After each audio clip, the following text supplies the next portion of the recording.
Alright, out here at Freedom Corner. Let's get a look at these signs.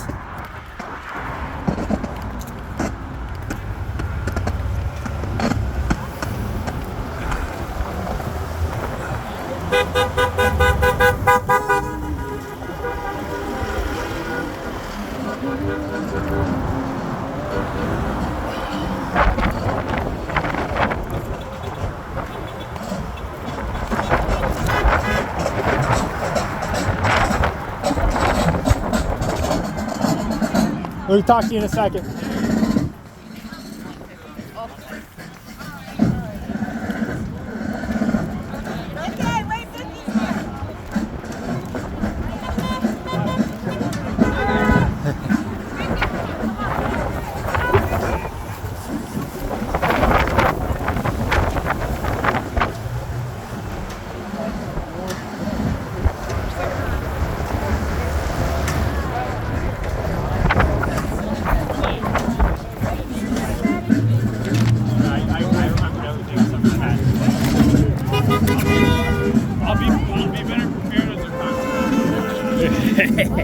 Hey, Lucas, Nick. Nice to meet you. We've actually, well, we talked on text message. Okay, yes. We're lighting the candles. There's a bunch at the bottom. Thank you.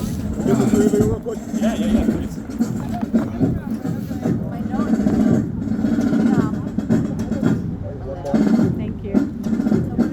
Thank you. So I'm actually part of the individual Long Island group that's out of West Hampton Beach, Riverhead. And I think we probably got a group about this size as well.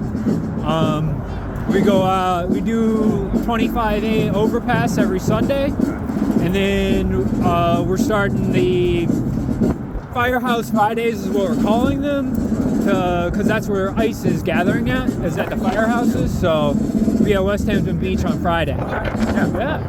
You have, I mean, honestly, anytime something's going on, like, just reach out to me on social. I'm always reading all the comments, the DMs, everything. I'm trying to be very accessible as a candidate and future congressman. I'm trying to be very different than Lolota, but also from Democrats in the past. Stay in their silos. And there hasn't been a town hall here in like 20 years or something? Except when I had a town hall last Sunday. Oh, okay. But other than, I know what you mean, though. Like an official member of government. Yeah. So, I think that's something that a lot of people want to see. Yeah. Absolutely. And that's my whole, that's kind of the theory behind why I'm running is I'm young, I'm energetic, I have the wherewithal and the energy to go everywhere. And also, I'm not afraid of being asked tough questions. That's part of the fear of the Democratic Party is being caught off guard and then not knowing what to say. Yeah, and then the cancel culture that we went through with, I'm not going to say, that people make mistakes. Yeah. And you have to gauge how bad that mistake is. I don't. Listen, I will say this on camera, I would say this on CNN if I was on CNN. I don't want to be held accountable for 14-year-old Lucas. I'm sorry, I just don't. I'm a much different person. Right. And I've always been like, all these things, but that doesn't really matter. You're still dumb when you're 14. You still say things, and you still act a certain way, and you're just angsty and edgy, and I don't want to be held accountable for my teenage years. I don't think anyone does. You know what I mean? Exactly. And it's sad where we're at right now. I think not to cut you off, but I think that's part of the problem with our young man problem in the party. And I think people like to say it's just cancel culture. I'm a young guy, I'm 24. I'll be the first to say if you're a bigot, you should be gone. That's an acceptable form of, I guess, canceling, if you want to say. But it's more than just that, it's the fact that it's the cancel culture plus it's like an overemphasis on these identity politics without talking about policy, without talking about affordability, the housing crisis, all of these things. It's never about what we are going to do. Right. It's about what the problem is, how angry it makes you. Right? Dig into those feelings, and then person votes for you, but you don't do anything about it. There's a graph of the productivity of the major sector employees and how much money they've made for companies, and then the straight line of minimum wage and how much they're taking home. So, you know, you solve that problem, you solve SNAP, you solve, right? You're gonna have the only people that should be on SNAP are people who can't work because they're disabled, they had something bad happen to them, right? I think there is a bit of like a misconception, though. I think with, well, not on your part, but I think on people who think that SNAP is just a big giveaway. It's not. Listen, a lot of people on SNAP work, and most people on SNAP work. You know, and it's because the wages are not sufficient, and it's not adequate enough to be on minimum wage to raise 2 kids if you're a single mother or father. Which is why you need this is why you need a little minimum boost. That's why you pay taxes in the first place. You know?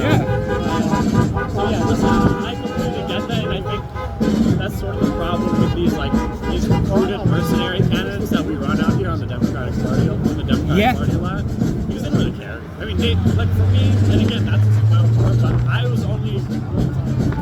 was inspired to run because I was frustrated and angry with going. I'm not running because it's been some grand plan of mine to be like speaker since I was 5. If you told me 5 years ago I'd be running for Congress, I would have put my kidney on the life that I would never run for office.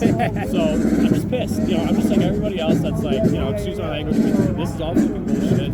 You know, caving to the shutdown is another example of our party leadership. Oh God, yeah, it is. You're right. Stale is a good word for it. You know,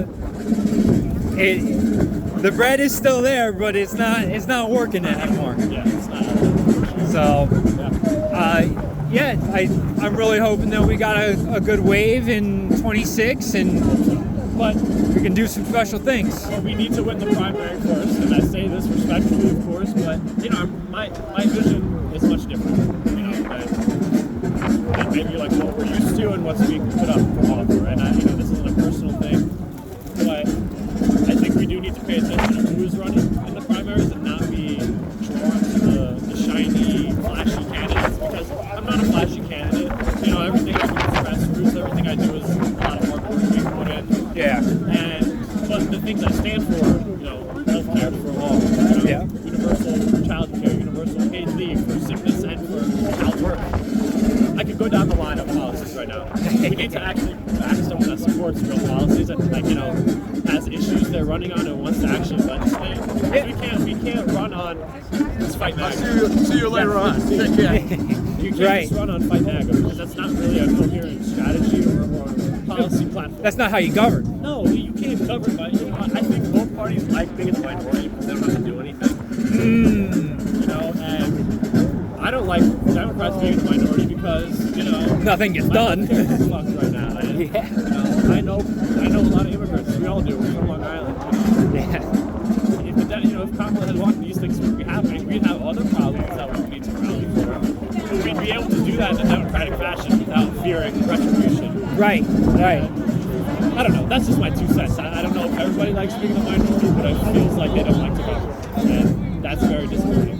Yeah, you know, and it's doing the hard things. Yeah. Right? We had no problem doing the hard things in the 60s, in the 70s. And those two. We can't be afraid to throw a punch and get punched and get back up and punch twice as hard. I mean, the whole thing about leadership is showing some, like, chutzpah, you know what I mean? Like, some guts. Yeah, and, yeah. I hear you. There you go. Thank you. Well, Lucas, my group was already kind of discussing reaching out to you, so we'll probably reach out in a little bit. And I'm Indivisible, Long Island, so West Hampton Beach, Riverhead. Okay, so we're associated with Indivisible. Yeah. I know. Yeah, so you know, we're all kind of loosely associated. I try to come out here when I can, but right, every which way you can only go so far, right? Yeah, we can't do it all, but we'll do what we can. Yep. That's my motto. Bye, Denise. See you next time.